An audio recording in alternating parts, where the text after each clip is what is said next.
Hi friends, welcome back Nisha's home cooking.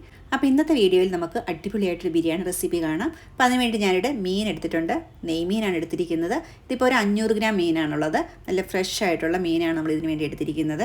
Marinate ചെയ്ത് വെക്കാം. അതിന് വേണ്ടിയിട്ട് 2 table spoon Kashmiri chilli powder, 1 teaspoon ഉപ്പ്, പെരിഞ്ജീരകത്തിൻ്റെ പൊടി, കുരുമുളക് പൊടി, പിന്നെ വേണ്ടത് കോൺഫ്ലോർ ആണ്. അപ്പോൾ ഞാനിവിടെ 2 ടേബിൾ സ്പൂൺ കോൺഫ്ലോർ ഇട്ട് കൊടുക്കുന്നുണ്ട്. പിന്നെ കുറച്ച് നാരങ്ങ നീര് കൂടി ചേർത്ത് കൊടുത്തിട്ടുണ്ട്. പിന്നെ വേണ്ടത് മഞ്ഞൾപ്പൊടി. ഇതിൻ്റെ കൂടെ ഒരു അടപ്പ് വിനാഗിരിയും കൂടി ചേർക്കുന്നുണ്ട്, ഓപ്ഷണലാണ്. 1 ടീസ്പൂൺ ഇഞ്ചി വെളുത്തുള്ളി പേസ്റ്റും കൂടി ചേർത്ത് കൊടുക്കാം. ഇനി മസാല നല്ലപോലെ മിക്സ് ചെയ്തിട്ട് മീനിൽ തേച്ച് പിടിപ്പിക്കാം. അതിനുശേഷം മാരിനേറ്റ് ചെയ്യാനായിട്ട് ഒരു അരമണിക്കൂറെങ്കിലും മിനിമം വെക്കണം. കൂടുതൽ സമയം വെക്കുകയാണെങ്കിൽ നല്ലതാണ്, കാരണം അത്രത്തോളം മസാല പിടിക്കുമ്പോഴാണ് അത് കഴിക്കുമ്പം മീനിൻ്റെ പീസുകൾ കഴിക്കുമ്പോൾ നല്ല രുചിയായിരിക്കും. പിന്നെ നമുക്ക് മസാലയൊക്കെ കൂടുതൽ അകത്തോട്ട് കയറി നല്ലതായിട്ട് വരണമെന്ന് തോന്നുന്നുണ്ടെങ്കിൽ കട്ടിയുള്ള പീസുകളാണെങ്കിൽ വേണമെങ്കിൽ ഒന്നെങ്കിൽ ഫോർക്ക് വെച്ചിട്ടൊന്ന് ഒന്ന് പ്രസ് ചെയ്ത് കൊടുത്തൊന്ന് തുളയൊക്കെ ആക്കി കൊടുക്കാം. അന്നേരം മസാലയൊക്കെ അകത്തോട്ട് കയറി. ഇനി അതല്ലെങ്കിൽ സ്ക്യൂർ ഉണ്ടല്ലോ, അത് വെച്ചിട്ടൊന്ന് തുളച്ച് കൊടുത്താലും മതി. ഇനി ഒന്നുമില്ലെങ്കിലും കുഴപ്പമില്ല, നമ്മൾ കുറച്ച് കൂടുതൽ നേരം വെക്കുന്നുണ്ടെങ്കിൽ മസാലയൊക്കെ നന്നായിട്ട് തന്നെ അകത്ത് പിടിക്കുന്നതായിരിക്കും. അപ്പോൾ അതേ മസാലയൊക്കെ ഇപ്പോൾ നല്ലപോലെ തേച്ച് പിടിപ്പിച്ചിട്ടുണ്ട്.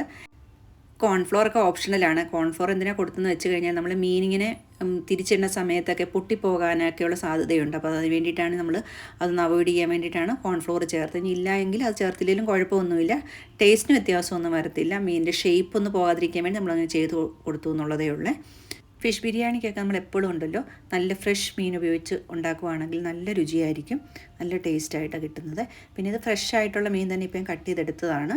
അതുപോലെ തന്നെ ദശക്കട്ടിയുള്ള വേറെ ഏത് മീൻ വേണമെങ്കിലും നമുക്ക് ബിരിയാണിക്ക് എടുക്കാൻ പറ്റുന്നതാണ്. ഇനി നമ്മൾ നെയ്ച്ചോറാണ് ഉണ്ടാക്കണം. അതിനുവേണ്ടി 2 കപ്പ് ജീരകശാല റൈസ് എടുത്തിട്ട് കഴുകി ഒരു 15 മിനിറ്റ് നേരം ഒന്ന് കുതിർത്താൻ വെച്ചിട്ടുണ്ട്. ഇനിയിപ്പോൾ ഞാനൊരു നോൺ സ്റ്റിക്ക് കടായി എടുത്തിട്ട് അതിനകത്തോട്ട് കുറച്ച് ഓയിൽ ഒഴിച്ച് കൊടുത്ത് അതിനകത്തൊരു ബേ ലീഫ്, കറുവാപ്പട്ട, ബാക്കിയുള്ള മസാല ഐറ്റംസൊക്കെ ചേർത്ത് കൊടുക്കുന്നുണ്ട്. ഇനി നമുക്കിതൊന്ന് മൂത്ത് വരുമ്പോഴത്തേക്കും നമ്മൾ അരിഞ്ഞു വെച്ചിരിക്കുന്ന സവോളയും അതുപോലെ കുറച്ച് ക്യാരറ്റ്, ക്യാരറ്റ് ഓപ്ഷനിലാണ്, വേണമെങ്കിൽ മാത്രം ചേർത്താൽ മതി, പക്ഷേ ഇടുമ്പോൾ നല്ല രുചിയുണ്ട്. അതൊന്ന് വഴന്ന് വരുമ്പോൾ ഞാൻ ഇച്ചിരിയും കൂടി നെയ്യ്, കാരണം നെയ്ച്ചോറായതുകൊണ്ട് അതിനകത്തോട്ട് കുറച്ച് നെയ്യും കൂടി ചേർത്ത് കൊടുത്ത് ഒന്നും കൂടി ഒന്ന് വഴറ്റിയെടുക്കുന്നുണ്ട്. ഇതിന് ശേഷം നമുക്ക് കഴുകി വെച്ചിരിക്കുന്ന അരിയും കൂടി ചേർത്ത് കൊടുക്കാം. ഇനി നമുക്ക് ഇതിനകത്തോട്ട് ചേർത്ത് കൊടുക്കേണ്ടത് പച്ചമുളക്. ഇപ്പോൾ 2 പച്ചമുളകാണ് ഞാനിപ്പോൾ എടുത്ത് കൊടുക്കുന്നത്. 2 പച്ചമുളകും, നല്ല എരിവുള്ള പച്ചമുളകാണ് എങ്കിൽ ഒരെണ്ണം ഇട്ടാലും മതി. പിന്നെ വേണ്ടത് കുറച്ച് മല്ലിയില, കറിവേപ്പില, ഒരു 1/2 ടീസ്പൂൺ ഇഞ്ചി വെളുത്തുള്ളി പേസ്റ്റ്, ആവശ്യത്തിന് ഉപ്പ്. ഇനി നമുക്ക് ഈ അരിയുണ്ടല്ലോ, ഈ മിക്സിനകത്ത് ഒരു 4-5 മിനിറ്റ് നേരം ഒന്ന് നല്ലപോലെ ഒന്ന് ഇളക്കിയെടുക്കണം. അപ്പോൾ അതിനകത്ത് ആ നെയ്യും ബാക്കി മസാലയെല്ലാം കൂടി പിടിക്കുമല്ലോ. ഇനി നമുക്ക് ഇതിനകത്തോട്ട് വെള്ളമാണ് ചേർത്ത് കൊടുക്കേണ്ടത്. ഇപ്പം ഞാൻ 2 കപ്പ് അരിയാണ് എടുത്തത്, അതുകൊണ്ട് 4 കപ്പ് വെള്ളം, നല്ലപോലെ ചൂടായിട്ടുള്ള വെള്ളമാണ് ചേർത്ത് കൊടുക്കുന്നത്. 3.25 ഗ്ലാസ് ചേർത്താലും മതി. എന്നാലും നമുക്ക് 4 കപ്പ് വെള്ളം ചേർക്കുകയാണെങ്കിൽ സേഫാണ് കേട്ടോ, അടി കരിയാതെ നമുക്ക് വേവിച്ചെടുക്കാൻ പറ്റും. അപ്പം ഞാൻ അരി വേകുന്ന സമയത്ത് മീൻ വറുത്തെടുക്കുകയാണ്. അപ്പം മീൻ വറുക്കാനായിട്ട് ഞാൻ ചീനിച്ചട്ടിൽ എണ്ണ ഒഴിച്ച് കൊടുത്തിട്ടുണ്ട്. ഞാൻ വെളിച്ചെണ്ണയാണ് എടുക്കുന്നത്. ഇതിനകത്ത് ടേസ്റ്റ് വരാനായിട്ട് നമ്മൾ വെളിച്ചെണ്ണ തന്നെ ഉപയോഗിക്കണം കേട്ടോ, എന്നാലാണ് കൂടുതൽ രുചിയെ. വെളിച്ചെണ്ണയ്ക്കകത്ത് ഒഴിക്കും പ്രത്യേക ടേസ്റ്റ് ആയിരിക്കുമേ. അപ്പോൾ അത് മീനൊക്കെ നല്ലപോലെ വറുത്ത് എടുക്കുന്നുണ്ട്. ഒട്ടും പൊടിയാതെ കിട്ടുന്നതിൻ്റെ റീസൺ തന്നെ നമ്മൾ നേരത്തെ കോൺഫ്ലോർ ചേർത്തേക്കണതുകൊണ്ടാണ്. അപ്പോൾ നമുക്ക് പൊടിയാതെ നല്ല ഭംഗിയായിട്ട് മീൻ പീസുകൾ കിട്ടുന്നതായിരിക്കുമേ. ഇനി നമുക്ക് ആ സെയിം ചീനിച്ചട്ടിയിലേക്ക് കുറച്ചും കൂടി എണ്ണ ഒഴിച്ച് കൊടുത്തിട്ട് നമുക്ക് ആ സവോള, ഞാൻ 2 സവോള ഇതുപോലെ തിന്നായിട്ട് സ്ലൈസ് ചെയ്തെടുത്ത് വെച്ചിട്ടുണ്ട്. അത് നമുക്ക് നല്ലപോലെ ഒന്ന് വഴറ്റിയെടുക്കാം. കാരണം ഇതാണ് നമുക്ക് ബിരിയാണിയുടെ മസാലയാണ് ഇനിയിപ്പോൾ തയ്യാറാക്കുന്നത്. അപ്പോൾ സവോള കുറച്ചൊന്ന് വാടി വരുമ്പോഴത്തേക്കും നമുക്ക് 1 ടേബിൾ സ്പൂൺ ഇഞ്ചി വെളുത്തുള്ളി പേസ്റ്റ് ചേർത്ത് കൊടുക്കാം. ഇത് നമ്മുടെ ചിക്കൻ ബിരിയാണിയുടെയൊക്കെ ഏകദേശം സെയിം പ്രിപ്പറേഷൻ തന്നെയാണ്. പിന്നെ ഫിഷ് ആകുമ്പോൾ അതിൻ്റേതായ കുറച്ചൊരു മാറ്റങ്ങളുണ്ട്, അത്ര മാത്രമേ ഉള്ളൂ. ഇനി ഞാൻ ഇതിനകത്തോട്ട് നല്ല വലിയൊരു തക്കാളി മിക്സിയിൽ ഇങ്ങനെ അടിച്ച് എടുത്തിട്ടുണ്ട്. അരിഞ്ഞിട്ടാലും മതി, പക്ഷേ മിക്സിയിൽ അരച്ചെടുക്കുമ്പോൾ അതിൻ്റെ കുറച്ചും കൂടി നന്നായിട്ട് കിട്ടുന്നതാണ്. പിന്നെ പെട്ടെന്ന് വഴന്നും കിട്ടും. അതൊന്ന് വഴന്ന് വരുമ്പോഴത്തേക്ക് നമുക്ക് ഇതിനകത്തോട്ട് 2-3 പച്ചമുളക് നമ്മുടെ എരിവിനനുസരിച്ച് ചേർത്ത് കൊടുക്കാം. ഞാനിപ്പോൾ 3 പച്ചമുളകാണ് ചേർത്ത് കൊടുക്കുന്നത്. അതിപ്പോൾ 2ആയിട്ട് ഇങ്ങനെ മുറിച്ചിടുന്നേ ഉള്ളേ. അതൊന്നും കൂടി ഒന്ന് ഇളക്കി കൊടുക്കാം. ഇനിയിപ്പോൾ ഒത്തിരി മസാലയുടെ ഒന്നും ആവശ്യം ഉണ്ടാകത്തില്ല. ബിരിയാണിക്കല്ലെങ്കിൽ നമ്മൾ ഒത്തിരി മസാലയൊന്നും ചേർക്കാറില്ലല്ലോ. പിന്നെ ഫിഷ് ആയതുകൊണ്ട് കുറച്ച് നാരങ്ങ നീരും അതുപോലെ തന്നെ സാധാരണ ബിരിയാണിക്ക് ചേർക്കുന്ന പോലെ തൈരുമൊക്കെ ഞാൻ ചേർത്ത് കൊടുത്തിട്ടുണ്ട്. തൈര് ഓപ്ഷണലാണ്, വേണമെങ്കിൽ ചേർത്താൽ മതി, പക്ഷേ ഉണ്ടെങ്കിൽ നല്ലതാണ്. ഇനി ഇതിനും മസാലയ്ക്ക് ആവശ്യമായ ഉപ്പും കൂടി നമ്മൾ ചേർത്ത് കൊടുക്കണം. അപ്പോൾ എല്ലാത്തിനും ഉപ്പ് ചേർക്കുന്നുണ്ട്. ഫിഷ് ഫ്രൈ ചെയ്തപ്പോൾ എടുത്തിട്ടുണ്ട്, ചോറ് വെച്ചപ്പോൾ എടുത്തിട്ടുണ്ട്. അപ്പം മസാലയ്ക്ക് ഉപ്പ് ചേർക്കുമ്പോൾ മസാലയുടെ ആവശ്യമുള്ള മാത്രം ഉപ്പ് ചേർത്താൽ മതി, കൂടി പോകണ്ട. ഇനി ഇതിനകത്തോട്ട് നമുക്ക് കാശ്മീരി ചില്ലി പൗഡർ തന്നെയാണ് ഞാൻ ഉപയോഗിക്കുന്നത്. അതുപോലെ തന്നെ കുരുമുളക്, ഗരം മസാല, നേരത്തെ തന്നെ പോലെ തന്നെ പെരുംജീരകത്തിൻ്റെ പൊടി, ഇതെല്ലാം തന്നെ ചേർത്ത് കൊടുത്തിട്ടുണ്ട്. പിന്നെ കാശ്മീരി ചില്ലി പൗഡർ ചേർക്കുന്നതുകൊണ്ട് ഞാൻ ക്വാണ്ടിറ്റി കൂടുതലാണ് ഉപയോഗിക്കുന്നത്. അങ്ങനെയല്ല നോർമൽ എരിവുള്ള പൊടിയാണ് ഉപയോഗിക്കുന്നതെങ്കിൽ 2 സ്പൂൺ വരെ 1 സ്പൂൺ മുളക് പൊടി ചേർത്താൽ മതി.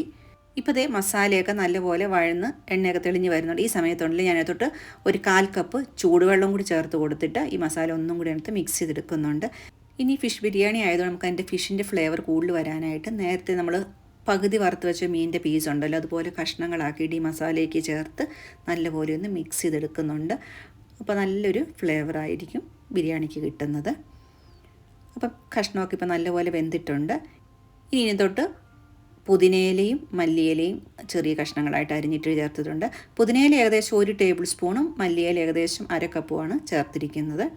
ഇനി ഞാൻ ചേർക്കുന്നത് കുറച്ച് വറുത്ത സവോളയാണ്. ഇത് ഓൾറെഡി നേരത്തെ തന്നെ എല്ലാം വറുത്ത് റെഡിയാക്കി വെച്ചിരുന്നതാണ്. അതിൽ നിന്ന് നല്ല ക്രിസ്പി ആയിട്ടുള്ള സവോളയും കൂടി ഇട്ട് കൊടുക്കുന്നുണ്ട്. അതും കൂടി കിട്ടുമ്പോൾ കുറച്ചും കൂടി നല്ല രുചിയായിരിക്കുമേ. ഇപ്പോൾ നമ്മുടെ ചോറ് വേവിക്കാൻ വെച്ചിരുന്ന വെള്ളമെല്ലാം വറ്റി റൈസൊക്കെ നല്ലപോലെ വെന്ത് കറക്റ്റ് പാകത്തിന് കിട്ടിയിട്ടുണ്ട്. നോക്കിക്കേ, ഈ രീതിയിലാണ്, വെള്ളമൊന്നുമില്ല, അരി നല്ലപോലെ വെന്ത് വന്നിട്ടുണ്ട്. അപ്പോൾ നമ്മൾ ചെറിയ തീയിൽ വെച്ചിട്ട് അടുപ്പത്തിരുന്ന് വേകുമായിരുന്നേ. അപ്പോൾ അതുകൊണ്ടാണ് കറക്റ്റ് അളവുമായിരുന്നു. 2 ഗ്ലാസ് അരിക്ക് 4 ഗ്ലാസ് വെള്ളം വെച്ചത് കറക്റ്റായിരുന്നു. ഇപ്പോൾ നമ്മുടെ മസാലയ്ക്കകത്തോട് നേരത്തെ വറുത്ത് വെച്ചിരിക്കുന്ന ഫിഷ് പീസൊക്കെ ഇട്ട് കൊടുത്തിട്ട് മസാല വെച്ച് നല്ലപോലെ ഒന്ന് കോട്ട് ചെയ്ത് കൊടുക്കാം. ഇപ്പോൾ ഞാൻ 5 പീസ് എടുത്ത് ഇതിനകത്ത് വെച്ചിട്ടുണ്ട്. അതിനുശേഷം ബാക്കി 2 പീസ് നമ്മൾ ബിരിയാണിയുടെ പ്രസൻറ്റ് ചെയ്യുന്ന സമയത്ത്, വിളമ്പണ സമയത്ത് എടുക്കാൻ വേണ്ടിയിട്ട് അത് മാറ്റിയിട്ടുണ്ട്. അത് മസാല കോട്ട് ചെയ്യാതെ വെച്ചിരിക്കുവാണ്. അപ്പോൾ നമ്മൾ മസാല കോട്ട് ചെയ്ത ഫിഷ് പീസൊക്കെ എവിടെയാണോ നമുക്ക് സെറ്റ് ചെയ്യണമല്ലോ, ബിരിയാണി സെറ്റ് ചെയ്യണ പാത്രത്തിലോട്ട് വെച്ച് കൊടുക്കും. ഞാൻ നേരത്തെ അരി വേവിച്ച് അതേ പാത്രത്തിൽ തന്നെയാണ് സെറ്റ് ചെയ്യുന്നത്.